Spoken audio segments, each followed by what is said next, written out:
Welcome to the latest edition of The Bull, the Bear, and You as we navigate what is happening in the economy and we take a look at investing. I'm Stacy Smith, and I urge you to subscribe or say that you like this podcast on whatever platform you happen to use. If you have a 401k or stock portfolio, it is on everyone's mind. Where are the markets headed? What impact long-term will the price of oil have? And what about inflation and interest rates? And what should your financial advisor be discussing with you? Some opinions are coming up in this latest edition of The Bull, the Bear, and You.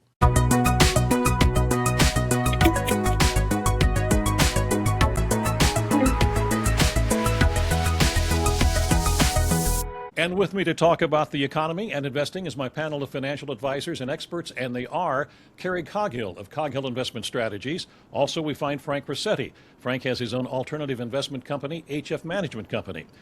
Sitting at the table also is Kim Forrest of Boca Capital Partners, and there is one more spot at the table, usually occupied by Michael Godwin of Fregasso Advisors. Michael could not be with us today, so joining us instead is Jim Sinegal from Fregasso. Jim is a senior investment analyst with Fregasso Advisors. Jim, thanks for joining us for The Bull, the Bear, and You. I hope you have a good time with us today. Nice to be here. Thank you. Yep, we'll try to be nice to you, but you never know about Kim. She's just going to light into you at some point. I'm gunning for you, Jim. On the surface, it would appear that not much has changed really as far as the indices and the markets go since the last time we chatted 2 weeks ago. Appearances, though, can be deceiving, as we all know. From the close on Monday of March the 23rd until it reached its intraday trading low on March the 30th, the S&P 500 gave up 4.5% of its value, and the NASDAQ was down 5.75%. All of the indices, of course, have bounced off those lows, and now all of them are very close to where we were just 2 weeks ago. Having said all of that, the indices are still lower for the year. Now, I want to get into what the long-term impact of oil prices might be on the overall markets. But, Kerry, right now, is it safe to assume that we're going to see some more of these big swings here in the near future? I would say yes, clearly, for a lot of reasons. And just so everyone knows, we're recording this on Tuesday, April 7th in the morning, not at 8 p.m. So at 9 p.m. tonight, I think we'll even have more clarity, maybe, on what's going on. So, but in any case, we've had oil shocks before. We understand how these things can play out, and inevitably they come with swings in the market. So the concern, obviously, is that these higher energy prices may continue to rise and may be more sustained. That, originally we thought this would probably be somewhat of a temporary increase, and now it looks like it may go on for a bit longer. So what we have to do is then discern how is that going to impact the economy.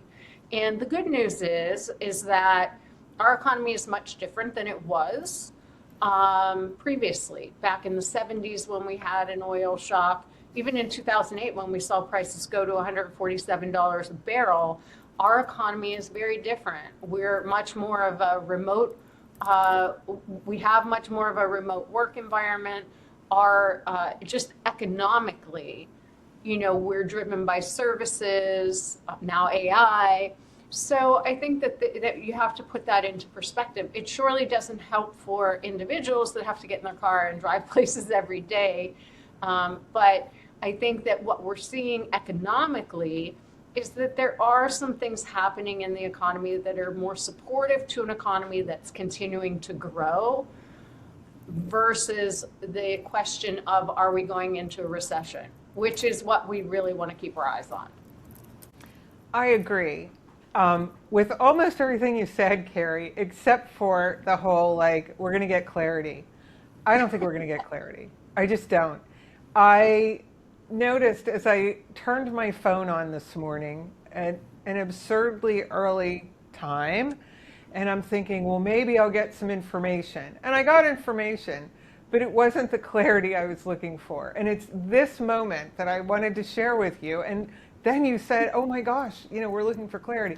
We are all looking for clarity, but this is just a shifting situation that it's revolving around oil, which is very important. Energy in general is very important. And I think even though we are a service economy and mostly, even compared to the 70s, the price of oil is less impactful as a whole on our nation. It surely does make for a grumpy consumer.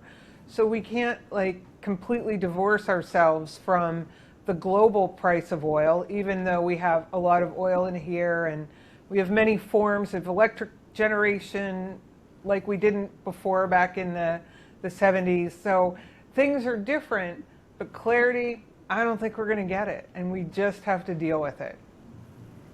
Yeah, I've got a hunch the Hallmark show will be more interesting at 8 o'clock tonight than the events in the Middle East. We've had a lot of, Stacy, you're laughing. Does your wife make you watch Hallmark too? No, I don't. Well, I know what you're talking about. The tendency to hyperbole these days is such that I'm just not sure I'm convinced that the end of a civilization is going to happen. At least I hope not.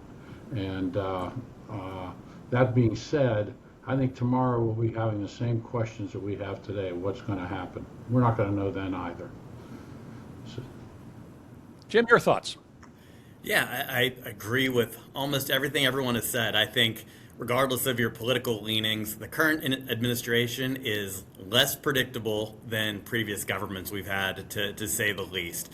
So I think the volatility, regardless of what happens tonight, tomorrow, I think the volatility is going to continue. You know, we've been seeing this for years now. I think that's to be expected. You know, will there be another escalation in the war? Will we have another one of these taco situations where some sort of deal is reached at the last minute? That's anyone's guess. I think on the plus side, the price spikes like we're seeing now, they do tend to be short-lived. But, you know, if we had to guess, you know, I wouldn't bet on lasting peace in the Middle East in 2026. You know, we also can't forget that Russia is the third largest producer of oil, and these are risks that are not going away regardless of what happens in the next 24 hours, in the next week. And you know, although the U.S., our wells have gotten more productive, we haven't really seen a boom in drilling activity, CapEx. So I think we are going to see moderately higher oil prices than we're used to for some time, and that's got to have an effect on the economy moving forward. All right, well, let's take those oil prices. This is where I wanted to go. Second part of the question could be take up the entire program. I don't know, but for you guys who take a look at stocks, you analyze them. How is this impacting how you decide what stocks to get into, or does it at all? You know, I was watching last week's episode talking about whether or not energy stocks at this point are, you know, there's a lot of client interest because prices are up. People say, should I be getting into energy now? You know, I think you can move up your baseline expectations a bit. You know, are we going to price in that, you know, we're going to have $115 a barrel oil for some extended period? Probably not, but energy was one of the cheapest sectors in the economy going into this. It's still a relatively small portion of the S&P 500, so adding a little bit of energy is actually a fairly big bet. And these things do tend to go in long-term cycles. So far this year looks a lot like 2022. You know, these sectors that have been out of favor for a really long time, energy, materials, kind of the commodity complex. You know, there's also AI is playing a role there. I think these sectors are more attractive, and we may be seeing a little bit of a shift in the cycle from, you know, the Mag 7, the tech dominance we've had over the last 10 plus years. It's a really interesting point about, you know, what do you do with portfolios? And given what's going on with energy prices and the potential for more inflation in the system because of it, that then translates into the possibility of no more rate cuts and, you know, could there be a rate increase on the horizon? I don't think that's the case, but, you know, if inflation got out of control, then you start to look at what's going on with the Mag 7 and these other technology stocks, and you have to look to say, okay, is now a good buying opportunity for those companies that have come down in price, that, you know, have been trading at very high multiples. So you have to look beyond the scope of just, kind of what's right in front of you, which is energy right now, and expand that out to other sectors to say, how are these sectors being impacted and influenced, which kind of goes back to the whole AI trade and, what companies are directly and indirectly going to benefit from the growth of AI. We know AI is here to stay. So what's going on in that world right now is a great question to be asking. Stacy, I think what your question really is underpinning it is, do you do market timing and pile into what is newly hot and leave what is newly not? Or, wow, I didn't even realize that was kind of cool to say. But what I really believe as a portfolio manager, I use time, not timing, to my advantage. And what do I mean by that? I like longer term kind of ideas that are going to take years to play out, not months. Timing is really tough. There are people that do it, especially short sellers. God bless those people. It's above what we want to talk about here, but there are strategies that rely on timing. And to the normal person who may have grown up in a broker-led world, the brokers were always a little behind, right? They were like, hey, this is moving now, not this is going to move. So we may have gotten trained into that timing thinking, but I look to longer term trends and try to play that as opposed to I need to get into oil, out of oil, into AI, out of AI, and do all this trading activity, and you end up nowhere. All right, that's sort of what I was talking about, but given what you just said, we've heard a lot that the price of oil rises rapidly, but it will take a lot longer for it to come down, as opposed to regular stock markets, which go down in a hurry, but take a little bit longer to go back up again. So if indeed the price of oil is going to be higher for a while, my question really is whether it impacts what kind of stocks you might be choosing down the road here, if indeed we have a higher bit of maybe inflation or just basic oil prices. Because it does impact so many, as you said, the energy side of producing electricity, a lot of different things are impacted by this. Using Kim's theme in your question, Stacy, you might consider what the long-term trends are. And if you look at where we are in this country right now, we have a shortage of homes, we have a shortage of workers, we have an AI thing that's happening that may help with the shortage of workers. We have cheap housing stocks, which they're going to have to, somewhere along the line, they've got to build houses. We don't have enough housing. And these are long-term things. These aren't going to play out in weeks or months. There's nothing much the government can do to accelerate that. Interest rates will be a part of it. If we have a recession, they'll come down, but nobody will have money. So there's all these things that are dynamics in it. But if you look over the next 5, 10, 15 years, I would suspect those two areas have promise. Okay. I think And one I more have to point. do with energy. Go ahead, Jim.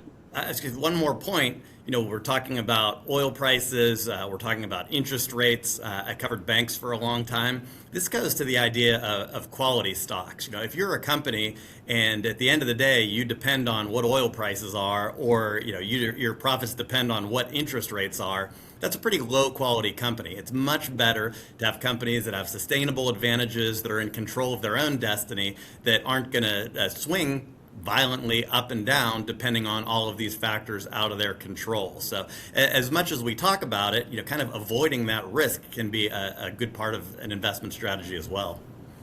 Yeah, Kim, go ahead.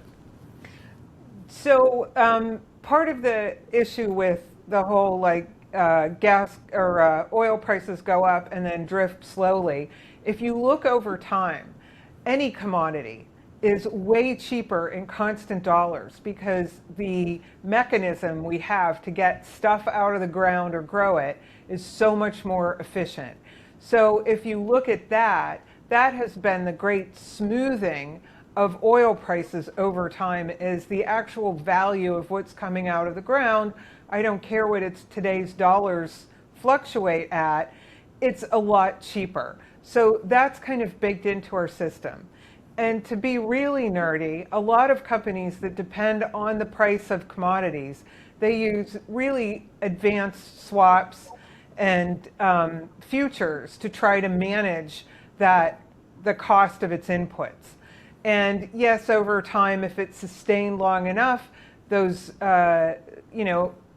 artificial price buffering, we'll call it, they wear off and you have to pay higher prices. But companies, by and large, have used financial mechanisms to be able to smooth the cost of this ever lowering price of commodities.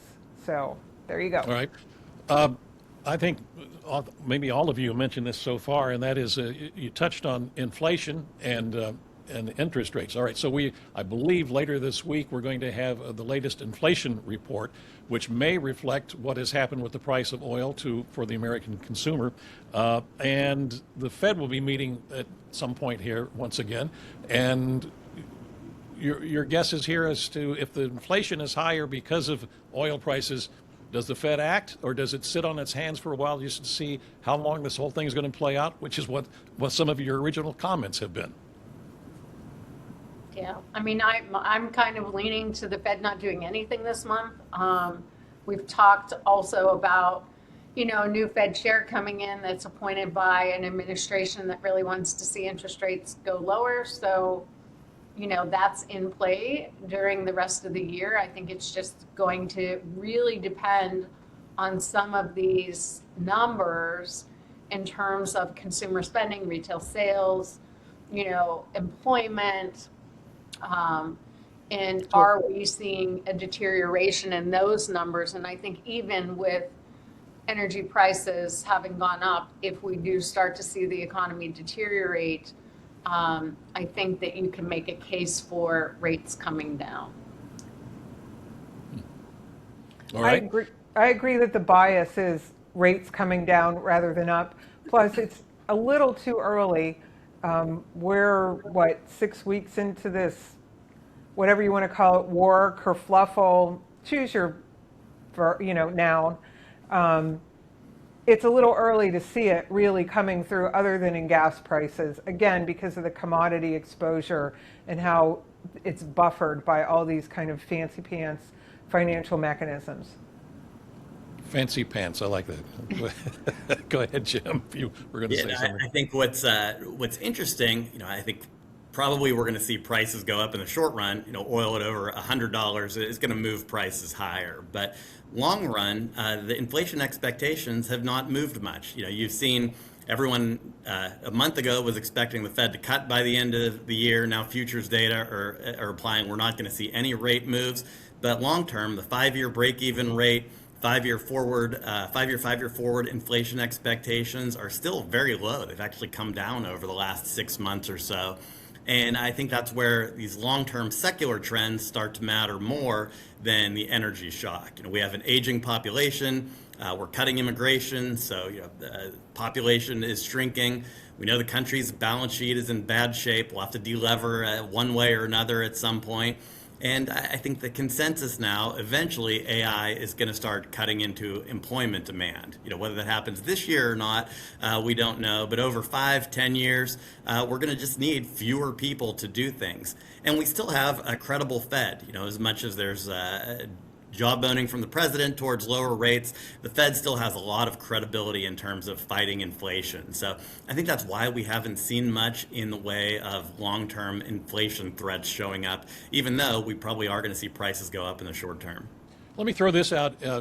If we are sort of protected in this country because we do produce a lot of our own oil. That is not necessarily the case for other countries, including Europe. And their prices are going up. They're seeing inflation. Will that have an impact on U.S. stocks at all, or does it's just something that happens across the pond? Depends on the stock. Yeah, if you're dealing with a stock that has a lot of multinational exposure, it's going to have more impact than a company that doesn't, or and in what sectors. But to your point, Stacy, it definitely is affecting other parts of the world a lot more than what we're seeing here in this country. And that's always been true. Even 100 years ago when I started in this business, the old saying was, when the United States gets a cold, the rest of the world gets pneumonia. And that hasn't Yep. changed. And it may not be as impactful as it used to be because other economies have grown and we've gotten smaller relative to the whole. But we're still a big piece of the whole. And we're a big consumer for the rest of the world. So if they're Right. Well, having you say it works. problems, Go ahead. It works the their other way prices are too. gonna rise. Go ahead, Jim. Go ahead, And I was just going to say, it works the other way too. You know, it used to be, as you said, Frank, if the United States catches a cold, the rest of the world has pneumonia. You know, we sell a lot of products to the rest of the world. If there's a recession in Europe due to higher oil prices, if something happens in China, you know, something like a third of iPhones are sold to China. You know, U.S. companies can't go it alone, even if we do have a little bit cheaper access to oil than the rest of the world. You know, we can't afford a European recession and expect everything to be fine here. Good point. All right. Frank, you mentioned you've been in this business for what, 100 or 150 years or something like that. But you were a It feels like financial, yeah, you were a financial advisor with many clients, some wealthier than others, and I suspect some clients were more engaged with you than other clients were. So, what should an investor be asking or discussing with his or her advisor at this moment? Well, the operative things you had to say was some are more wealthy than others, which means you've got a diverse set of needs out there. And my son and those who remain at the company, and when I was there, we worked on a client by client basis where we were figuring out what they needed and tried to manage the money accordingly. And that would, of course, be soup to nuts because we have people with very little money and we have people with a whole lot of money. Many times with a whole lot of money, we were managing for their children more than them. They're not probably ever going to use that money to speak of. Whereas the smaller clients, they needed us to keep them whole and keep their cash flow coming because it was important, and our position was totally different. So the answer would vary by the client as to what we would tell them. And by and large, we would sit and reassess our initial objectives, why we have what we have, why we did what we did, and try to see if it's still valid for their objectives. Many times, in times like this, people's objectives change for no reason other than the headlines make them nervous. And our job at that point in time is to get those people to understand that this too shall pass, just like the good times do. And we've managed it to try to protect them in times like this to some degree, and or minimize the effect of bad times. And although this isn't very bad, I mean, what are we down, 5%? That's quite frankly nothing. And that being said, our job became more for many people the job of mental damage control. We become priests, psychiatrists, call what you like. Carrie's laughing because she's spending every day doing this right now. So it's interesting because the one thing, regardless of, you know, what type of client you're working with, they all have one thing in common, is that whatever they have is all they have. So psychologically, there's a lot of consistency through what we deal with when we're dealing with the emotions of our clients. One of the things that we tend to like to reassess during times like this is the person's risk tolerance, because risk tolerance drives a lot of allocation decisions along with their goals. And it's very easy to sit in periods where things are great and do a risk assessment versus doing a risk assessment when you're actually facing some more long-term risks. And reality is probably somewhere in between.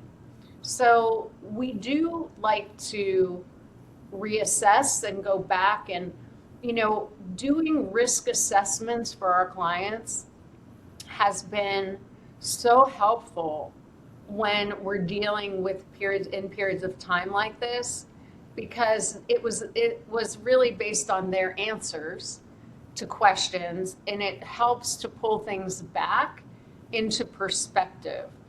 The other thing as advisors that is incredibly helpful, and we've done this forever, is to go back in history and look at other periods of time where we've had similar situations and kind of map out what happened.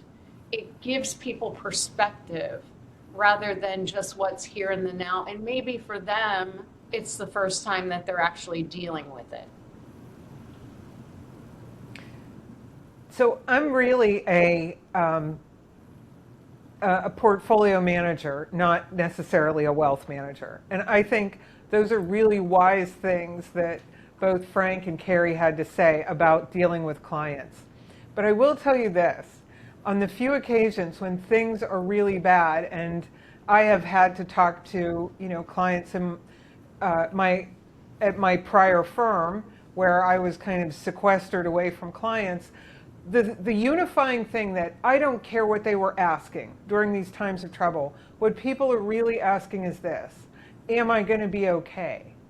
And I think that's really what the advisors are answering. Are you going to be okay?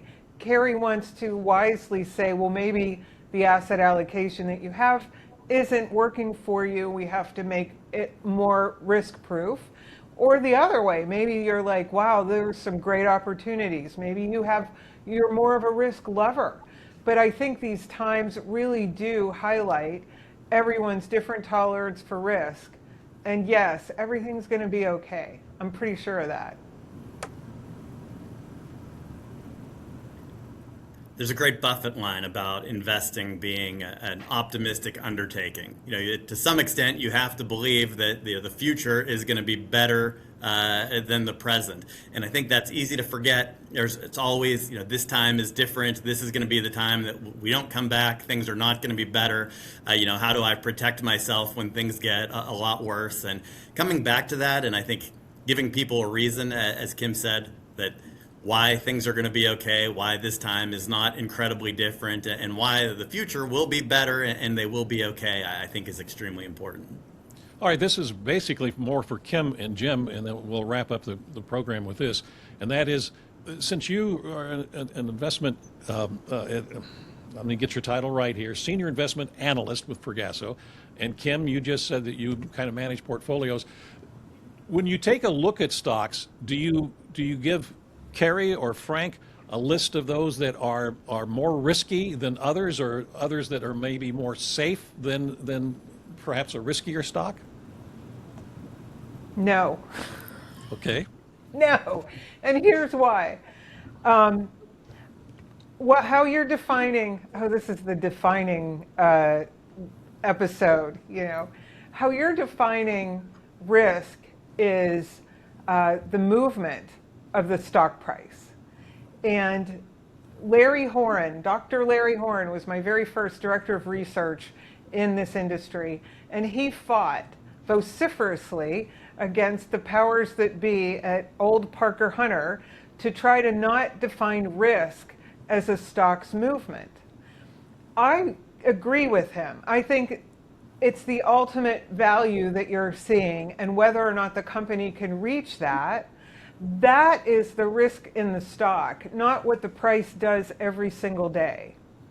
So I think whenever I talk to an advisor who I might be running some accounts for, that I'm trying to say that the whole portfolio as a whole is built for an objective, stock by stock, but none are inherently riskier than others, because we're looking at good companies that make good products, and we evaluate them every day. Are they still doing the job? Are they returning shareholder value? All of that, if that's a yes, they stay in. I don't care what the price does. That being said, I'll answer it slightly differently. I think there are different risks, and diversification is the first principle of investing.